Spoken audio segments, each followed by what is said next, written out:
Good morning. How are you guys doing?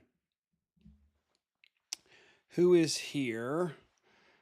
Hope Beavers is here. Where's everybody tuning in from today? How many of you feel like the new year just started on Monday? I know it was the 5th, but it seems like depending on when Christmas falls, like what day of the week, it kind of determines how we kind of regroup and restart into the new year. So I didn't feel like anything started on Monday. And for those of you that are listening, how many of you are participating in the wellness reset with us? Um, we kicked that off on Monday. We have over 7,000, approaching 7,500 people in that group that made a decision they wanted to be in a community to learn, get healthy, be held accountable. And I never thought it would be this many. Never, never, never. So I want to gather us together to focus on kicking off the month. I have some thoughts, but nobody is answering my question. It would really help me to teach you this morning a few things because I could hone my examples in to maybe be more appropriate for you. I'm going to ask it again. So, what are some favorite sports that you play, not watch? I mean, I'm not trying to this is not a trick question trying to get you to do more exercise. I'll tell you a couple of mine that I like to. So these I play and watch, but these are the ones that I get up and do every day. So I don't play football. I love to watch football, but I love pickleball. I play pickleball probably 3 or 4 days a week. I found an indoor facility where a lot of guys from my church go.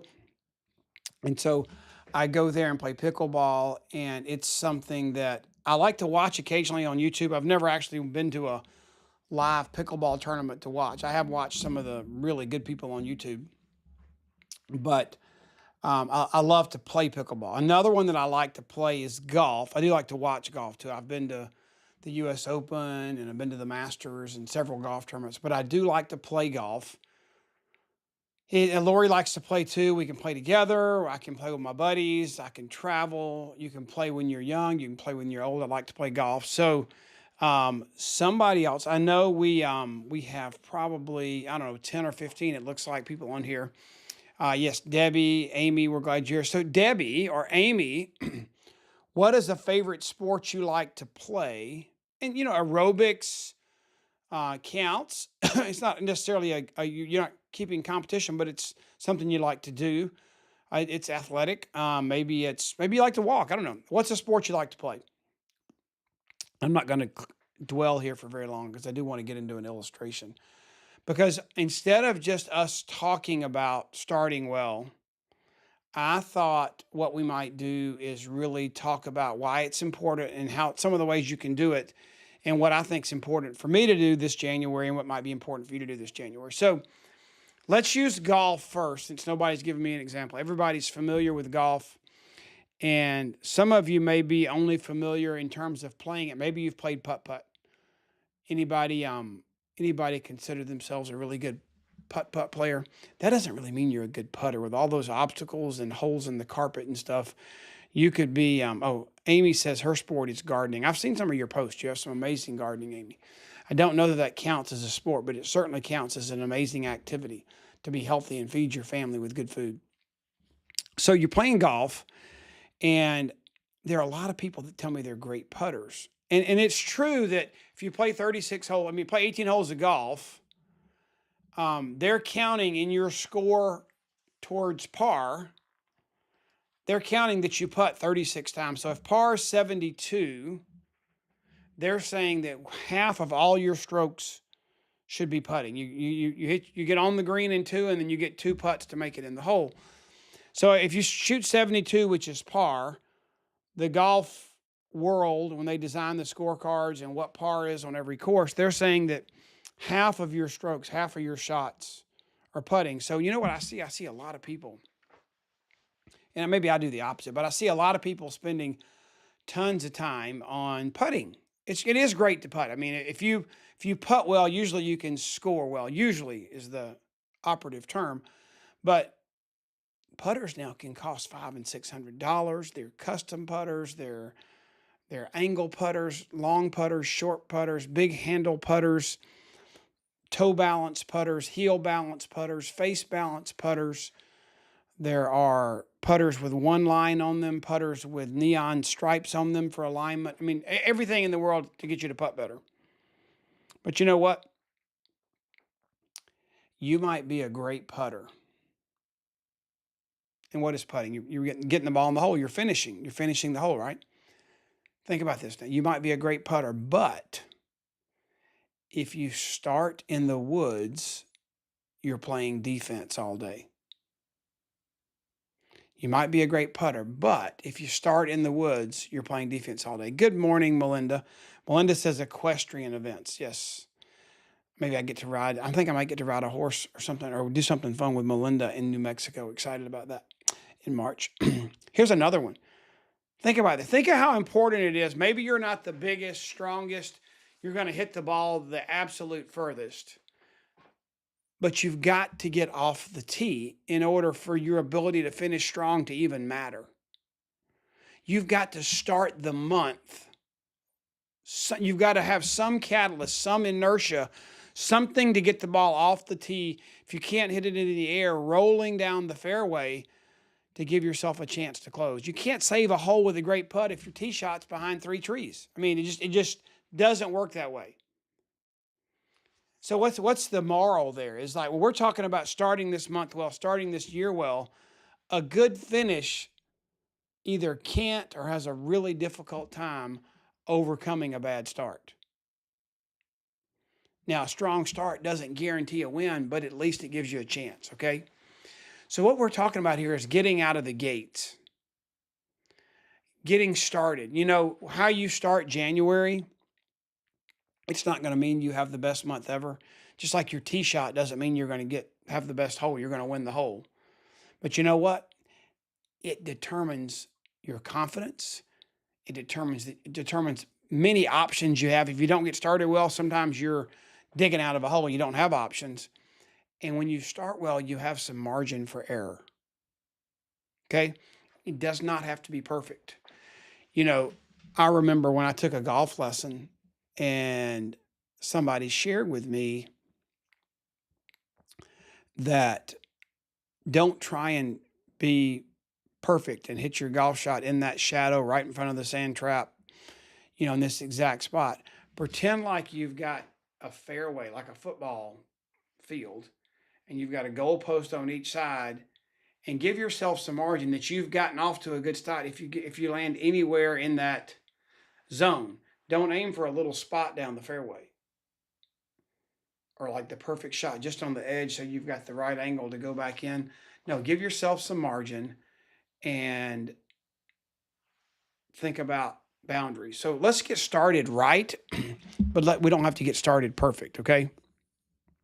So I want to start today with this word, January 2026, for you, for me.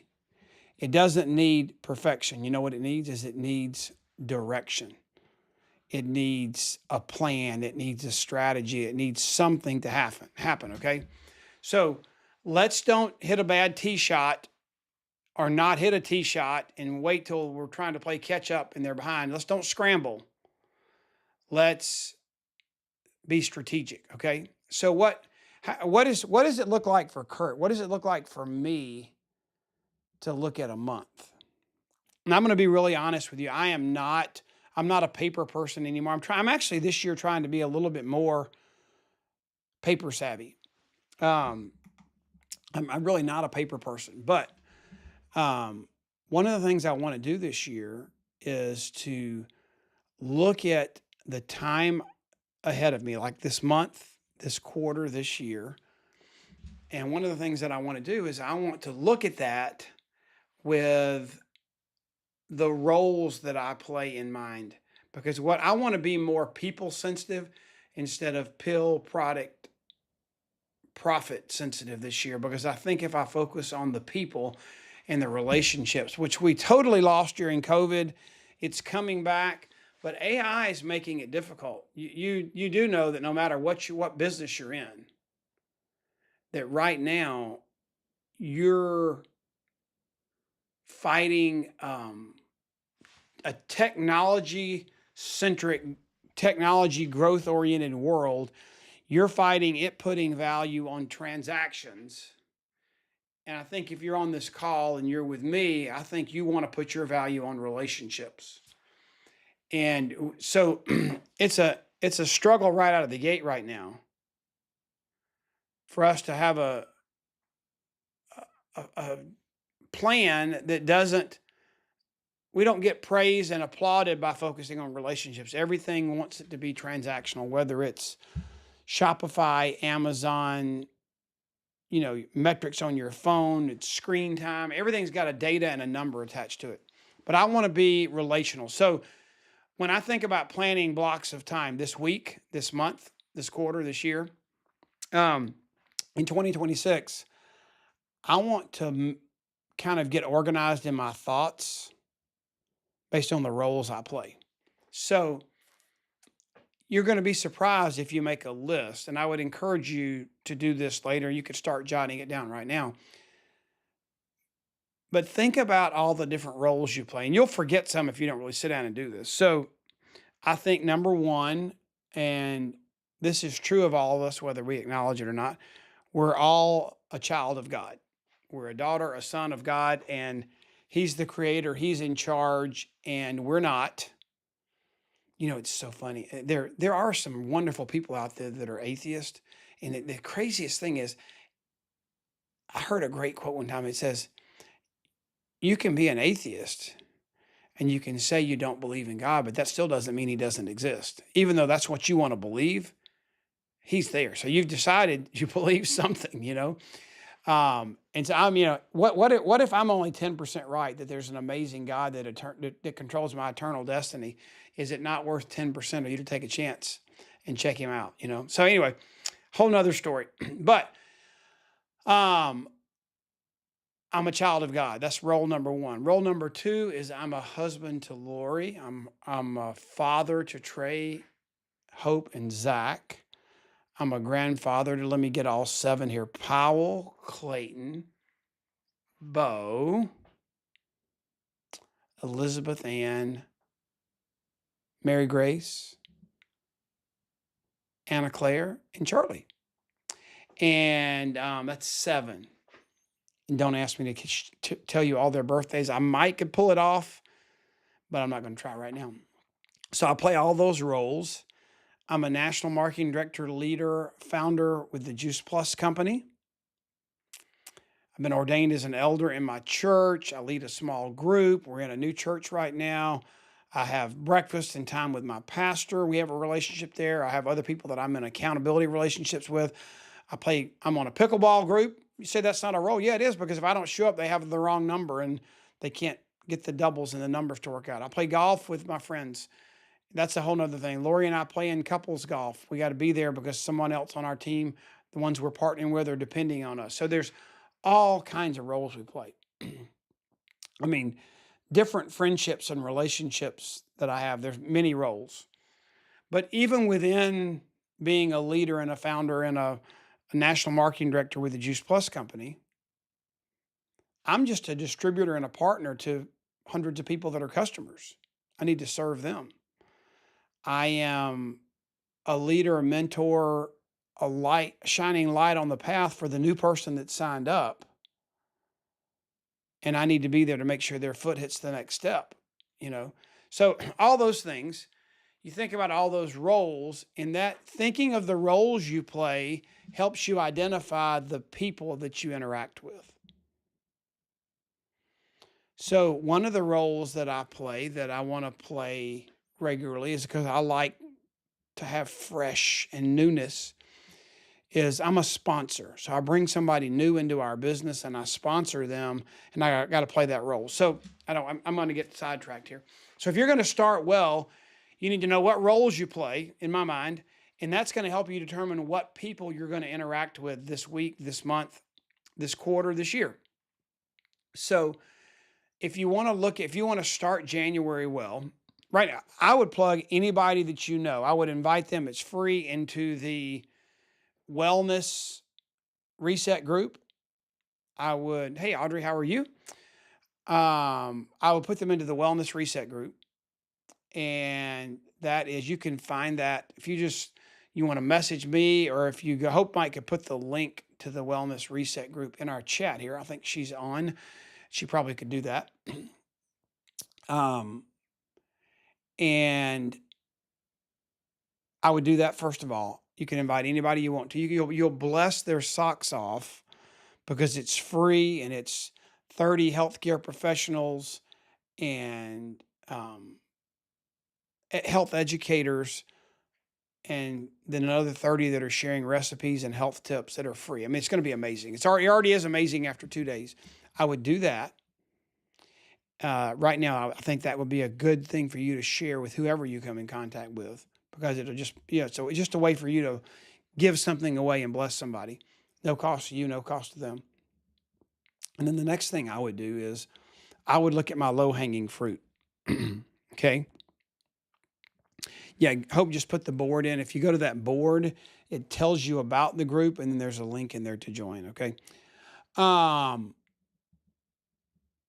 So I would think about if it was Monday, and I know it's not Monday, it's Wednesday, but when I kick a week off, one of the things I think about is who am I going to see this week, especially with a brand new person? I know they're working on a memory jogger, working on a list, but who am I going to see this week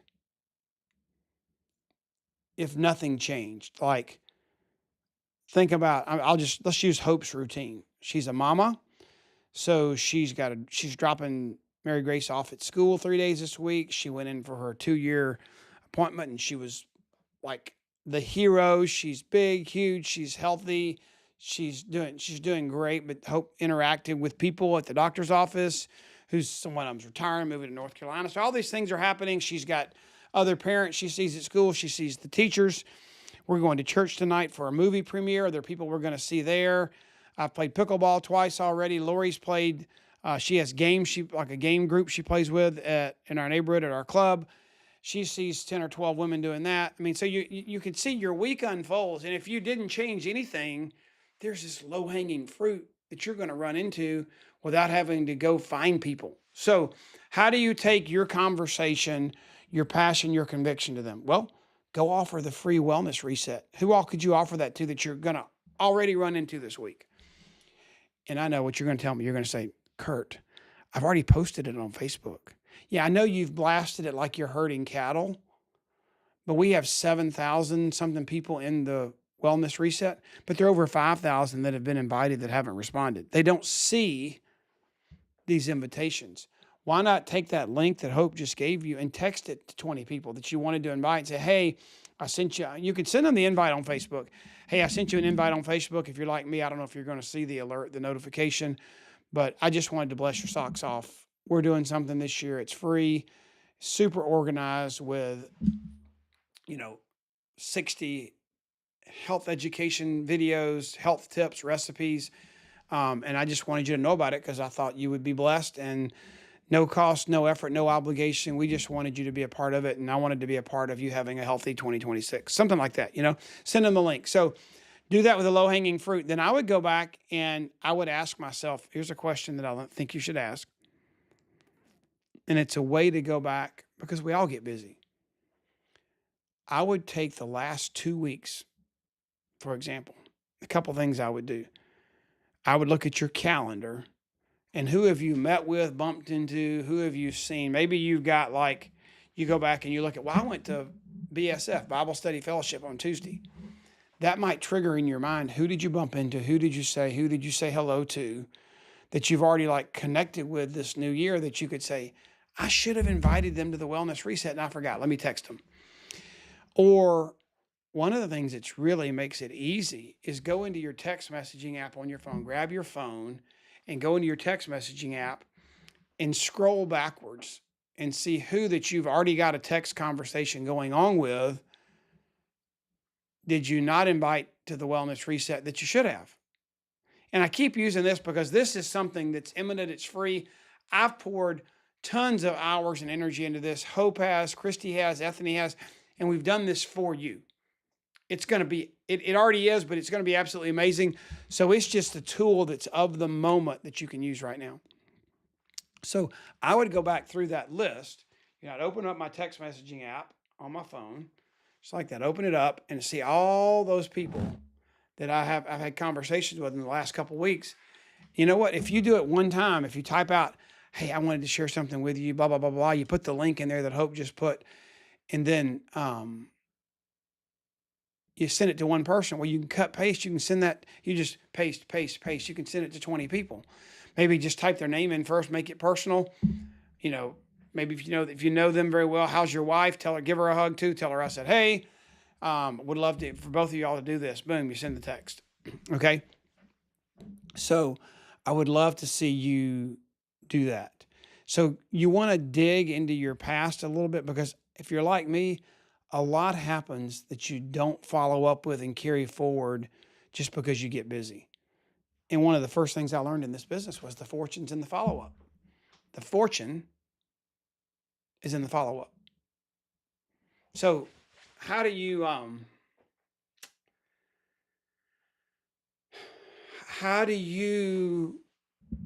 know that quote, the fortune's in the follow-up, and act on it? Well, what I just told you is one way. Dig into the last 2 weeks. I mean, some of you need to go back a month. Depends on what your time margin for time is. But if you'll go back and calendar, text messaging, emails, and phone calls, look at your call history. Who have you been in touch with? It would be easy, boom, for you just to drop a message. I forgot to tell you something. I know you're going to want this information. If nothing else, you're going to want the recipes that we're going to make available at the end of the month. I mean, they're going to be hundreds. Okay. You get 7,000 people that are going to contribute, many of them healthy recipes that we're going to create a board's digital recipe book for you to have. Amazing.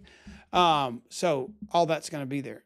But what I want you to know is there's another sport analogy that I want to tell you. So we got golf in mind here, that you might be good. You think you're good at the end of the month and you push hard and you close, but maybe you're struggling and you're behind the 8 ball because you never hit a good tee shot. You never start the month well.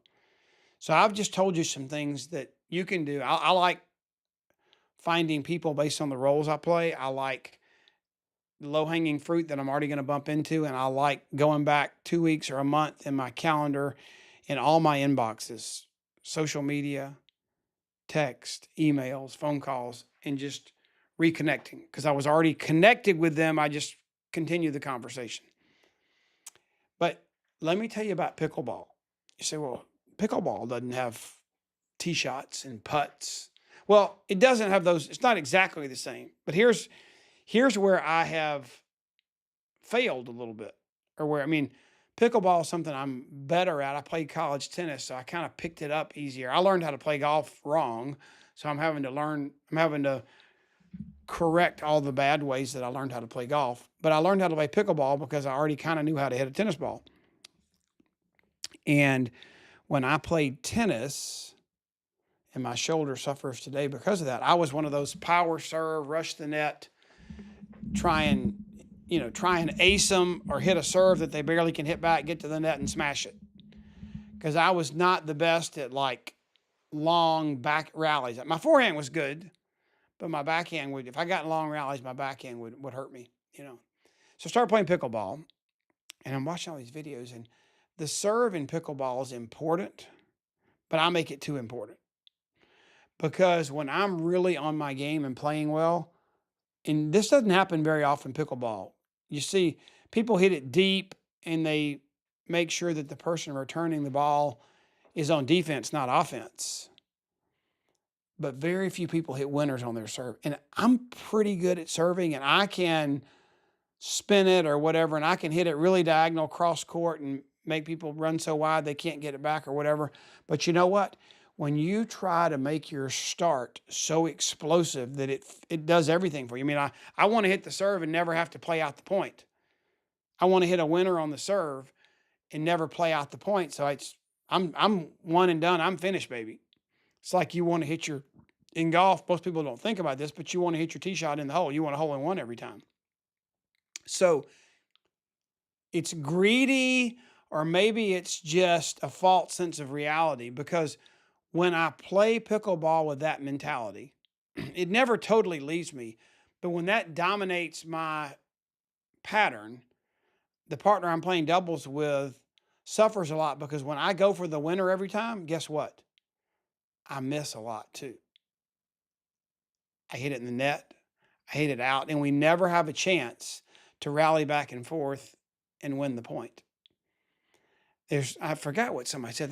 They were being very sarcastic. They met me for the first time. And they were going to be playing with us. He said, "I've heard you like to dink a lot." The dinking in pickleball is when you dink, dink, dink, you hit it back and forth, and you have to have real patience, and you're just waiting for somebody to mess up or hit it too high so you can smash it. And patience is not one of my greatest gifts, and even just in life. But in pickleball, I'm like, no, I want to smash the HE double out of it so you can't hit it back and win the point. I don't want to play powder puff pickleball with you, for a few minutes. I want to get it over with, because I want to crush you. I want to crush the ball. And it works sometimes. And I'm decent at the game. I'm pretty good at it. I like playing, but it's a risk reward kind of thing. So what I want you to know is the lesson that I've learned from pickleball, because nobody would tell me what sports they play in here. I saw horseback riding and gardening, and I couldn't quite figure out my example. I mean, the gardening is, preparing, plowing, planting, providing the care, and then you get the profit of the harvest. So there's a pattern there, but it's different than a sporting event. But we could do another analogy on that one day, Amy. I don't know how to do the horseback one yet. I like horses. I like to ride horses. Melinda, I love my cowboy boots, but I don't know how to bring that illustration here. But the pickleball thing, here's the moral of that story. The moral is you can't have a great month just by hitting a great serve. Occasionally, yes, you could go do a booth the first day of the month, see 100 people and close 10, and you've had a great month. But more than likely, you're going to plant seeds, you're going to follow up, have conversations, and there's going to be activities. There's the second shot and the third shot drop and the lob over somebody's head, and you work until you dink back and forth until you have the opportunity. At the end of the month, you come in and close and make sure that they get qualified, make sure that they get their position, make sure they get their bonus, and you win. Very little in our business happens with one stroke. It's a repeat of consistent activity. And so golf says you need to be a good closer, but it makes no difference if you can close well if you can't hit a good tee shot, because you never get started. And I know so many that'll call me the third week in the month, and we're coaching and working with them, and they've done absolutely nothing the first 3 weeks to make the month happen, and they're just panicked, and they've got to tread water and bail water, and they got to figure out how to get qualified and get their customers and the things they want to do to get the paycheck they want. And they've got 10 days when they could have had 30 if they'd hit their tee shot when they should have. Okay. Or they hit a serve and got the ball in play. Maybe what they did was they put too much pressure on people, and they tried to close, or propose on the first date so many times. That's like me trying to hit a winning serve every time I hit it. You just offended people, and you have nobody in your pipeline. So whether you've learned a lesson about using golf as your analogy, where even if you can putt well, you still got to hit a tee shot, or you might be behind the tree, playing in the woods the whole hole. Or don't try and be a hero and be a one phone call and done. No, it's phone call. Remind them, send a text. Maybe you didn't see the notification. We really want you to join the wellness group. Here's the link in case you didn't see the notification on Facebook. You can't just once and done in our business. In our world today, people have so many inboxes, so many streams, so much coming at them in different directions. You've got to dink a little bit. You got to go back and forth in order to find that opportunity when the door is open to move in and make a sale or bring them on board. It's just not going to happen in one fatal move, okay? So I want you to take these things. I want you to apply these things. our goal has always been for this call to last 30 minutes, and usually we go over. But I decided not to use slides today. I'm heading out to Phoenix tomorrow. I'll see some of you there. The Wellness Reset is underway. Please join us. We've worked hard to make this amazing. It's the most amazing thing that I've done and been a part of on social media since I've joined this company. The response has been amazing. Ethany and Christy and Hope have been amazing at gathering it. The number of people that are just excellent at a particular thing that have said, yes, I'll give my one day and I'll come in. And, it's like, have you ever heard that every preacher's got that go-to, that they've got their sugar daddy sermon. They got that, not sugar daddy, what's the word you use? It's your easy sermon. That's somebody type it in there. I'm drawing a blank. It's your go-to. I forget. There's a word for it. When it's easier to change your audience than it is to come up with a new sermon. You just move around. You got one message that's your sweet spot.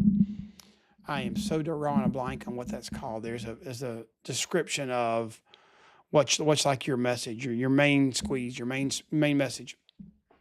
Don't remember what it is, but anyway. But all these people, like one's gifted in fitness, one's gifted in stress management, one's gifted in dealing with hormones, one's gifted in talking about gut health and GLP-1, and somebody else is really good at some fitness exercises you can do in the house without having to go to a gym. And they've got a sweet spot, a specialty. And these people we called on, our first choices, we had like 100%. Sure, I'll do that. I'm excited. Tell me what day you want me to do it. So every day you've got somebody that's the best at what they're talking about. That's what they're good at. That's what they feel like they're the strongest, most expertise about, because they got to pick their topic from a list that we wanted to make sure got covered. So you're going to be awesome. I will be delivering some more stuff to you when we get back from Phoenix. There's going to be some amazing things. Don't forget to get on boards. Oh, I have something. I mean, it's totally unrelated, but something I'm probably more excited about than anything just today. Guess what happened yesterday? If you all have boards, and I love boards, but stuff on there is just chaos. I mean, when people add more and more stuff, which folder do I go into? Which board do I go to? Which page is it on? Where do I find this? You can search on boards now. I typed in butyrate and it went in and found everything on the short chain fatty acids. It's out there on boards on our Super Biome product. You could type in healthy starts and it'll find all the resources and videos that are out there on healthy starts. And not just on one board. If you're subscribed to 5 boards, it's a global search. It'll find it on every board that's in your account. It's absolutely amazing. So make sure you're on boards using pickleball. I mean, I looked down at Julie's comment. Not using boards for your team, for your business. It's an amazing tool. So have a great end of this week. I want to encourage you to do one more thing too. There's I don't know if you all have ever heard of Mark Burnett, but he is a major Hollywood producer. He did Survivor, he did The Apprentice, but he's also now doing major movies that have a message, that have meaning and inspiration, not just Hollywood flash and sometimes just things you don't want your kids to see or whatever. So there's a movie, it's called The Lord's Prayer. There is a gentleman that goes to our church. He wrote the movie. Mark Burnett, the major big Hollywood producer, is produced and is launching the movie. I think it comes out in about a week. Because he goes to our church, our whole church gets to watch it free as a premiere at our church tonight. But you want to be on the lookout to see a new movie called The Lord's Prayer. I've seen clips. I've heard the one that wrote the movie, wrote the book. He preached on Sunday. He preached